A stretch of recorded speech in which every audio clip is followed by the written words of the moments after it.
प्यारे विद्यार्थियों, कक्षा 12 बोर्ड परीक्षा के अति संभावित प्रश्नों की सूची में से एक दूसरा प्रश्न कार्बन चक्र को लेकर के मैं आपके समक्ष उपस्थित हूं। कार्बन सभी जीवधारियों के जीव द्रव्य का एक अनिवार्य घटक होता है। कार्बन के द्वारा ही जीवधारियों में विभिन्न प्रकार के कार्बोहाइड्रेट्स, प्रोटीन्स, न्यूक्लिक अम्लों, विभिन्न प्रकार के एंजाइमों आदि का निर्माण संभव हो पाता है।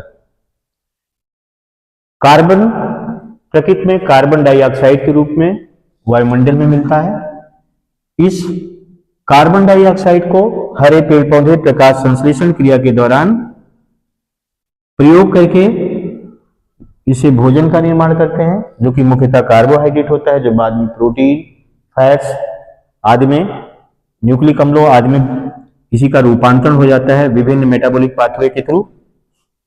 और पेड़ पौधे इससे अपना बायोमास बनाते हैं भोजन के थ्रू।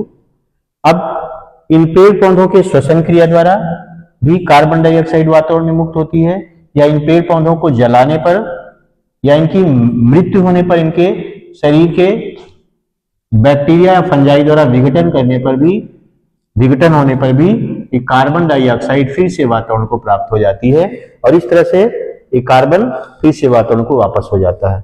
ऐसा भी हो सकता है कि ये पेड़ पौधे फॉसिलाइजेशन क्रिया में शामिल हो जाएं, यानी चट्टानों में गहराई में दब जाएं और उच्च ताप और उच्च दाब के कारण बाद में कई हजार वर्षों में पेट्रोलियम, नेचुरल गैस या कोयले में परिवर्तित हो जाएं, और बाद में इनके जलने या दहन होने से ये कार्बन डाइऑक्साइड फिर से वातावरण को प्राप्त हो जाती है। जो हमारे पेट्रोलियम भंडार है ऐसे ही हैं, जिनमें आदिकाल के जो पेड़ पौधे हैं वो दब गए, फॉसिलाइजेशन क्रिया द्वारा उनका निर्माण हुआ, वो पेट्रोलियम, नेचुरल गैस और कोयले में बदल गए, और जिसको आज जला करके हम ईंधन के रूप में हम इसको जलाते हैं और इससे कार्बन डाइऑक्साइड वातावरण में मुक्त होती है। तो इस तरह से पेड़ पौधों के फॉसिलाइजेशन क्रिया द्वारा ये कार्बन जो है, जो कार्बन डाइऑक्साइड ये पेड़ पौधों के भाग हैं फॉसिल फ्यूल में बदल जाते हैं, यानी पेट्रोलियम, नेचुरल गैस, कोल में बदल जाते हैं, और इनके कंबशन और बर्निंग से कार्बन डाइऑक्साइड वातावरण को प्राप्त हो जाती है। एक तरीका यह भी हो सकता है कि इन पेड़ पौधों को जीव जंतु खा लें, शाकाहारी खा लें, शाकाहारी को मांसाहारी खा लें, और इनकी श्वसन क्रिया से कार्बन डाइऑक्साइड मुक्त होगा जो वातावरण में जाएगा। या ऐसा भी हो सकता है कि जीव मर जाएं और इनके शरीर को जलाने और इनके डेथ एंड डीके से कार्बन डाइऑक्साइड मुक्त हो और वायुमंडल में मिल जाए, ऐसा भी हो सकता है।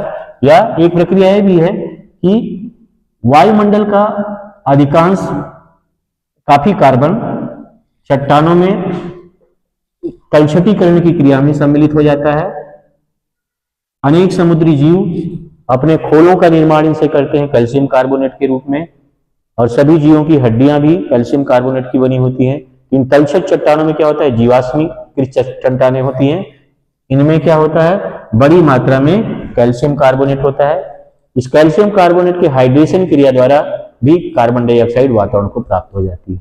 तो इस तरह से वातावरण में जो कार्बन का न्यूट्रिएंट पूल है वो मेंटेन रहता है इस क्रिया द्वारा, यानी एक तरफ कार्बन एक साइड से ली जाती है, पेड़ पौधों में जीव जंतुओं को प्राप्त होती है, और फिर दूसरी तरफ से इसको फिर से वातावरण को वापस कर दिया जाता है विभिन्न प्रक्रियाओं के द्वारा। ये था कार्बन चक्र। मैं समझता हूँ कार्बन चक्र पर आपका कॉन्सेप्ट क्लियर हो गया होगा, और अब इस पर और लेक्चर की आवश्यकता नहीं है। इसी के साथ मेरा आज का लेक्चर समाप्त होता है। बाकी अपने अगले लेक्चर में। धन्यवाद।